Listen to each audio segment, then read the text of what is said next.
It's time for another episode of the Shaun Tabatt Show, a podcast where I connect you with thought leaders from across the globe, digging into some of my favorite topics like personal development, marketing, spirituality, and pretty much any other shiny object that happens to catch my attention. Today, my special guests are Michael Svigel and John Adair, and we're going to be discussing their new book, Urban Legends of Church History 40 Common Misconceptions. Michael and John, it is truly an honor. Welcome to the show. Thank you. Thank you. Well, let's kick this off by having you guys share a little bit. And since we have two of you, we'll go with the elevator pitch versions of your origin stories. So, for somebody meeting you for the first time in our talk today, give them a little bit of context. What are a few things they should know about you? Well, I'm John Adair. I come from California originally and make sure everyone that I meet knows that about me. That's a very important fact, especially since I live in Texas now and so they have all kinds of opinions about California. I've been married for almost 26 years to Laura. We met in high school and it was a event we got together and that eventually had three children and we're working on trying to navigate teenage years and figuring out how to do all of that while I teach at Dallas Seminary, teaching in the theology department here at the seminary, doing systematic and historical theology. Yeah, and I'm actually from Minnesota, and I try not to tell anybody that. Yay, I'm Yeah, from Minnesota, so well, where at in Minnesota? I grew up I grew up in central Minnesota, like Sauk Center, Melrose area, and then lived a good chunk of my life in the St. Paul area until about 4 years ago. Uh-huh. Well, I'm from the Iron Range. So anybody listening knows Minnesota, they know what that means. So anyway, Right. yeah, but I went to college out in Pennsylvania, met my wife there. She's from Germany and moved down to Dallas for seminary in 96 and haven't left. And I have three kids, two of them at college, one still at home. And I also teach in the theological studies department, where we teach systematic theology and church history as well. So, and I've been there about, I don't even know, 14 years, somewhere around there. Well, thanks for giving us a little bit of intro to who each of you gentlemen are. Let's transition now into the story behind the book. As a publishing guy, I'm always curious to find out how every book got its start. So, in terms of the journey for this contribution to the Urban Legends series, how did this get started? Yeah, I'll tell that story. It's really interesting. I had done John and I have both been teaching church history for several years. And as he'll tell you, these myths and legends are constantly coming up. Student questions, we're having to say, no, no, no, this isn't really true, or here's how it really happened, and nuance things. And I put together just a blog post. I think it was like top 10 myths of church history that grew out of my teaching. And I had actually pitched the idea of a myths of church history book with like 20 issues to my agent, and I kind of tabled it. I was too busy doing other things, and then I was approached by Dr. Croteau, who did the New Testament, Urban Legends of the New Testament book, and he had heard about that blog post or something, and they were thinking of doing a church history one, and he thought that would fit really well, and so it really worked quite well. I was already kind of noodling on some of those ideas anyway, and I invited John onto the project. He and I had worked together as professional writers for Insight for Living years and years ago, and so I knew he was capable, and we could work well together. And we didn't have too many fights. It was really nice. Only one of them ended in fisticuffs. So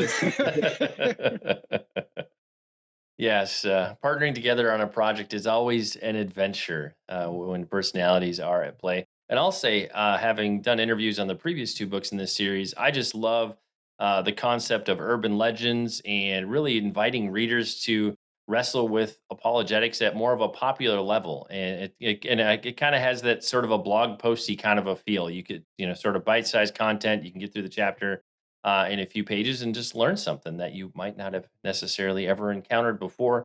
Before we get into some of the ground you cover in the book, I'd like to have you guys talk about why study church history. I feel like we're at a time where people are more concerned about what's in the news, what's on social media, and what's like right in front of them. Why is studying maybe more broadly history important, but for Christians, why is it especially critical that we know something about church history?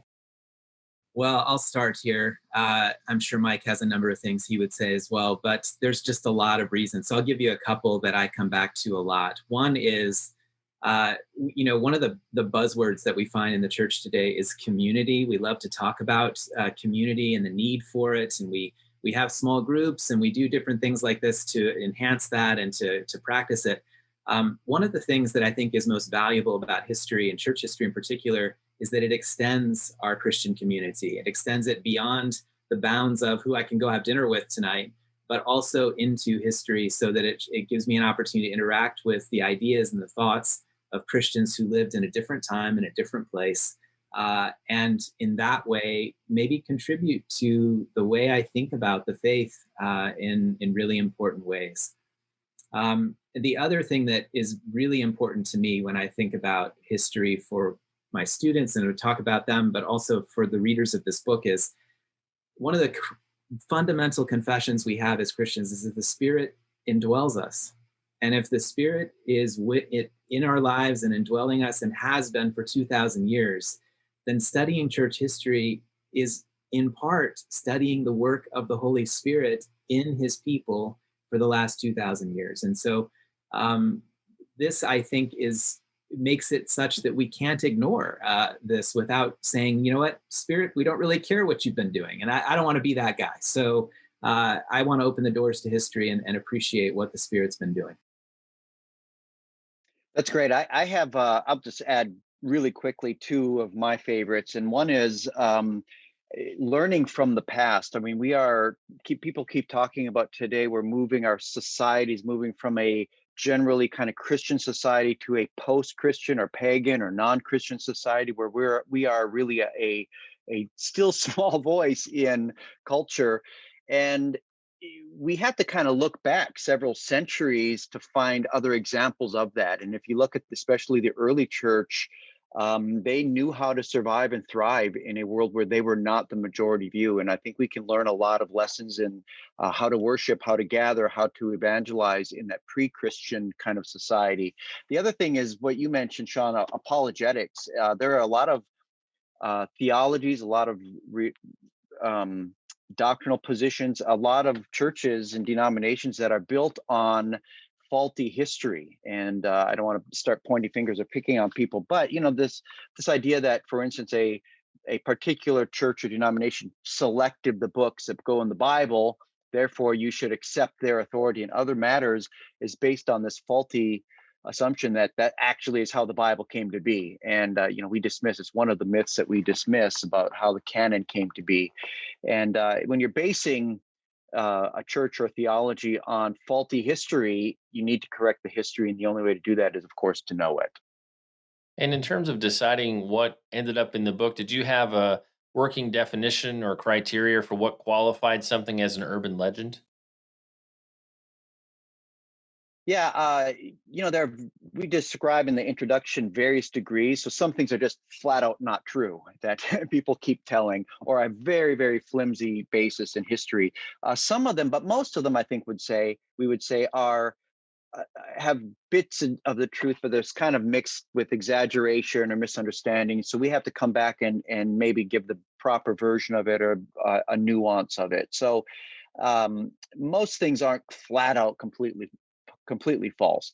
And that's kind of the way. And I think most of it came from our years of teaching church history. I think things we run across online, things we run across in actual books by colleagues of our own that sometimes will say things that just, it's the telephone syndrome. They heard it from their teacher who heard it from their teacher, and it just kind of got twisted along the way. So we kind of had a hunch for most of them, which kinds of things we wanted to deal with. We did do 10 from the early church, 10 from the medieval, 10 from the Reformation, 10 from the modern. And sometimes it was a little difficult in some of those areas, which ones to include. Yeah, I always feel like these sorts of things go in cycles where, well, somebody will resurrect one of these old urban legends or popularize it in a book, and then all of a sudden it makes a lot of noise again. Then it'll die down for a few years. Somebody else will bring it back to the surface. Sure. For this kind of a book, it's always hard to decide what even to talk about for an interview because you guys cover so much ground with 40 different urban legends. So we're just going to jump around, and I'll just have you guys give us some insights and feedback about some of the ground you cover related to these topics. Let's start with the earliest church didn't know the difference between orthodoxy and heresy. Were they just completely confused? They were not completely confused. I mean, this is one of those things that gets thrown around these days, and you talk about resurrected from time to time, right? And so you hear this occasionally. They did have a clear idea of what orthodoxy was. They had a clear idea as heresies were being raised. This is where this is not the path we should be going on. We need to cut this off, right?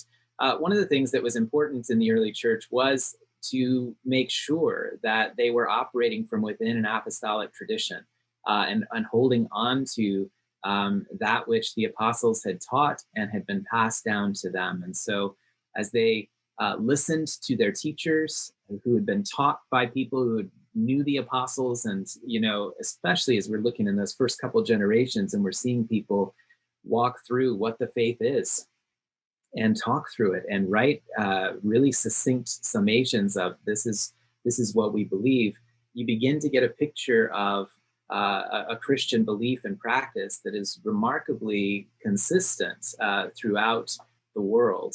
And that consistency is something that we can look to and I think lean on to appreciate a really strong sense of orthodoxy.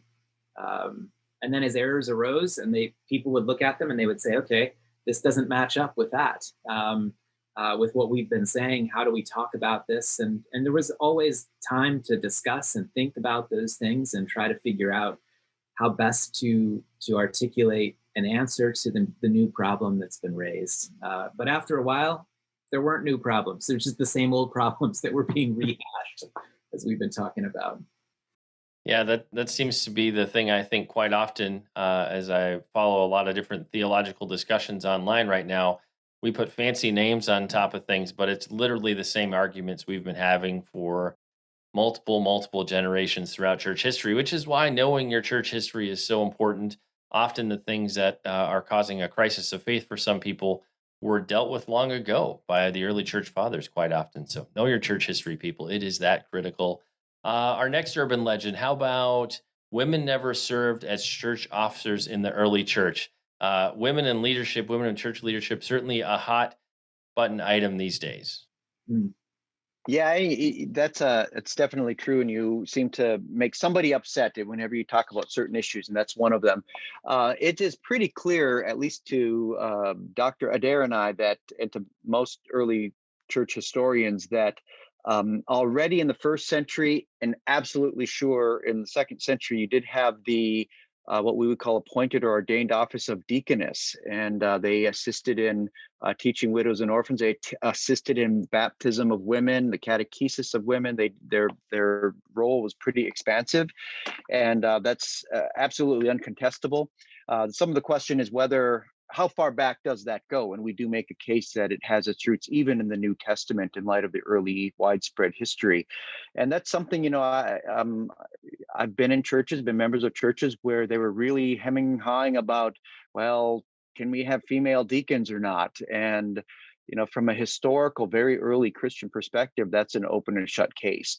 So I think that informs us of what are some of the options among, I actually say the ordained office of a deaconess is the most conservative view. By definition, the earliest view is the most conservative. So I've pushed pretty hard for reestablishing that in some traditions where it's fallen away. Well, next, let's talk about why those evil, awful reformers ripped the Apocrypha out of the Bible. Why they want to get rid of that? Isn't that rude? Yes, that it's an interesting story. The story of the canon from in the early church, there were some pretty consistent recognition of the 27 books of the New Testament by the 4th century. You're seeing that regularly, and the canon is incorporated into the Latin translation of the Bible by Jerome in the 5th century, the Vulgate. And it kind of sits there. Jerome separates it. He makes it clear it's not part of the actual 66, right? It's its own thing. And it kind of sits there for 1,000 years. And because it's together with the other books, it gets used and discussed and talked about, and becomes part of the reflective tradition of the church. When the reformers come along, they're going back, they're looking at Jerome, they're saying, Jerome never thought this was canonical. Why do we have this in here? And so there is some discussion restarted there. Reformation traditions, Protestant traditions, broadly speaking, start to move away from including the Apocrypha. And the Catholic Church, of course, at Trent makes it clear and official at that point that they want to include it. So, the reformers are really trying to go back, to use Mike's language from the earlier points. They're taking the more conservative position here, this older position that said there's a separation here between these books and the books that we know, the 66 as the canon. Well, next let's talk about the King James Version as the first authorized Protestant translation. And I can't mention the King James Version without saying, if it was good enough for the Apostle Paul, it is good enough for me.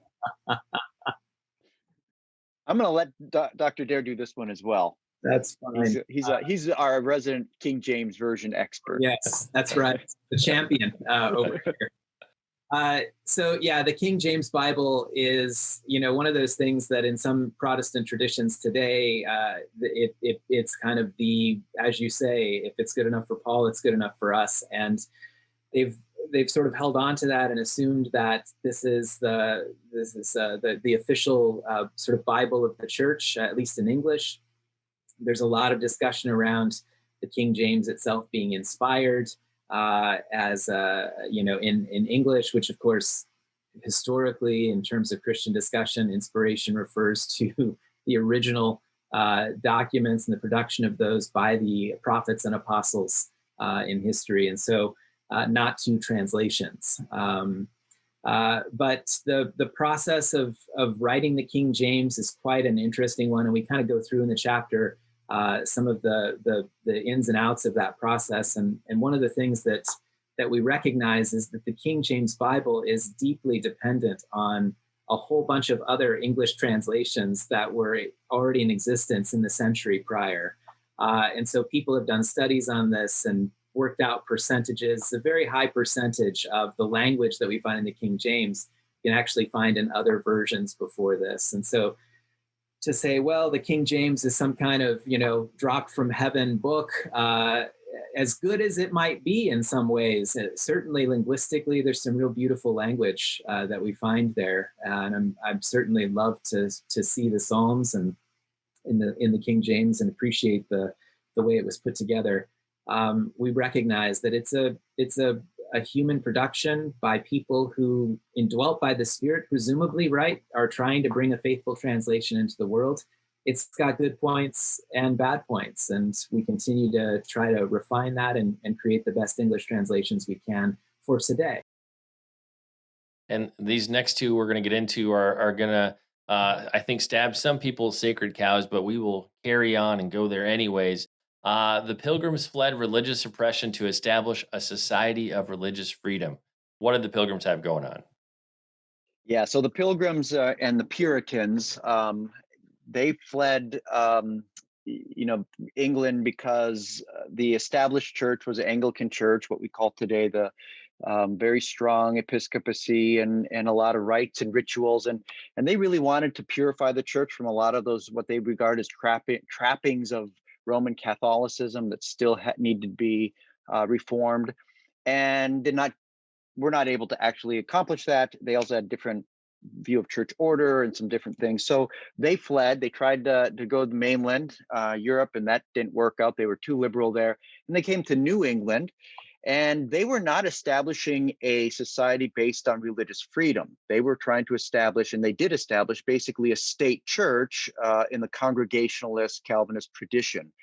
And in fact, they persecuted and exiled and a lot of people who were dissenters from from the Puritan Congregationalist tradition. So if you want to look at colonies that had religious freedom, you have to look more at Pennsylvania. You have to look at Rhode Island under Roger Williams, and some of those that actually were trying to establish places where there could be diversity of opinions. But the Pilgrims and the Puritans were really trying to establish a very strict Puritan Congregationalist society. And this seems like a good one to follow up that question with. Was the United States originally a Christian nation?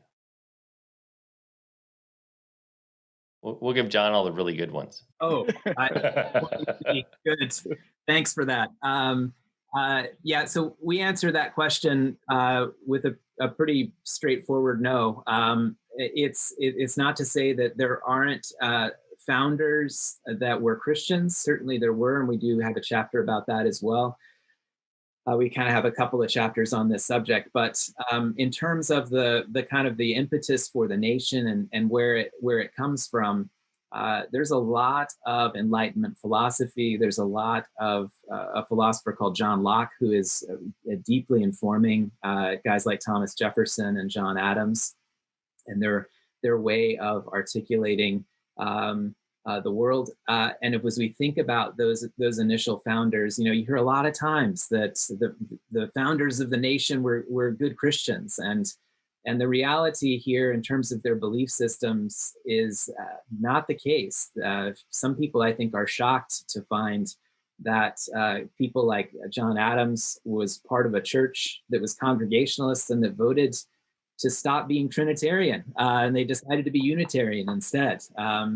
That Thomas Jefferson dreamed of a day in which the United States would be a Unitarian nation, and that we could all gather under that banner, And so these are people who are obviously deeply connected to our documents, the founding documents in this country, and they have some very questionable theological positions, not to mention, in some cases, some practical things in terms of the way they live their lives that are disturbing to us as well. And so I think it's best to sort of step back from that a bit as believers. God has certainly made us a holy nation in the church, as the scripture says. And so we prefer a closer identification for ourselves there rather than sort of as first and foremost Christian Americans, or something like that. And we saved a really good one for last.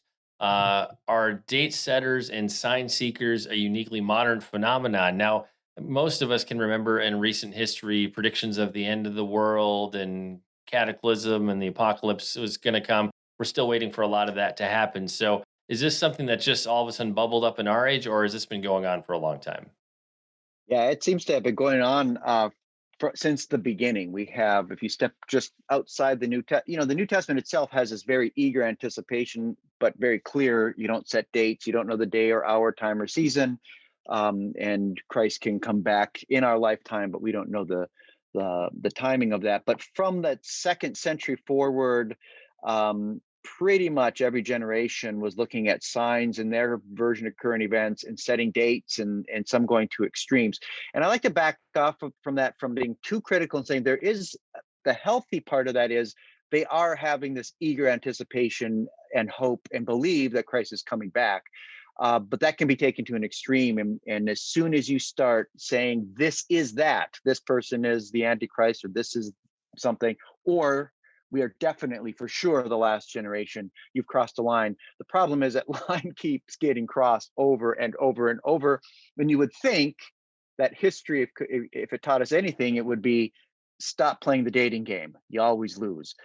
But it doesn't seem to be the case. And I'm still looking forward, I guess, to more and more of that in our own lifetime, unfortunately. And would love to have you guys each kind of respond from your own perspective in terms of the reader's journey with the book. What do you hope they get out of their experience with these pages? Yeah, I think for me, it's an opportunity to think about and wrestle with some historical things, but to do so in a way that's more nuanced than what we normally see, right? And so that not everything is this one extreme thing over here, but that we kind of, as we look at the history, things get complicated a little bit, and you want to wrestle with the realities of that, and then see in each chapter we have some application that speaks to our own lives and our hearts. And so to see how some of these things speak into how we live in the world and how we are in the world. That's certainly my heartbeat. And I think it's also, I want them to enjoy it, to have fun. They're short little chapters. I told my wife as she was reading through it, I said, if you don't like a chapter, don't worry, it'll be over in 3 pages. Just move on to the next one. But I think it's kind of a fun approach to the topics, and you'll find something interesting, something everybody who's read it has said, well, I used to believe that, or wow, I hadn't thought about it that way. And so there's a variety of topics, and you can learn through this book both church history as well as theology. And as John said, there are practical applications and implications for it. So it's not just your kind of boring, monotonic approach to church history that some of us might be used to. And one other application, read the book and you could be the center of conversation at your next church fellowship or potluck. You could poke the bear and just see where the conversation takes you. This book Exactly. is already on the market. It's widely available wherever great Christian books are sold. But in terms of the listeners, the viewers, connecting with each of you, finding out more about your other resources, things you have going on, where do we discover you guys on the web? For me, the best would be probably just to follow me on Twitter. I'm active there. It's just simply at Svigel, Svigel, and that they can keep up with me that way. Twitter's a good place for me as well. I'm not as active as him because he's prolific, and I can't meet that standard. But at Adair 330 is the best place. But I'm on Facebook and post there occasionally as well. And like we do with every episode, we'll have links in the show notes, places where you can grab your very own copy of the book and where you can connect with these fine gentlemen as well. It's time to bring this episode of the Shaun Tabatt Show to a close. Many thanks for being a part of my conversation with Michael Svigel and John Adair. Once again, our book today is Urban Legends of Church History, 40 Common Misconceptions. As I already said, it is widely available wherever great Christian books are sold. And Michael and John, I just want to say thank you so much for sharing with us today. It's been a blast having you on the show. Thanks so much for having us. Thanks a lot.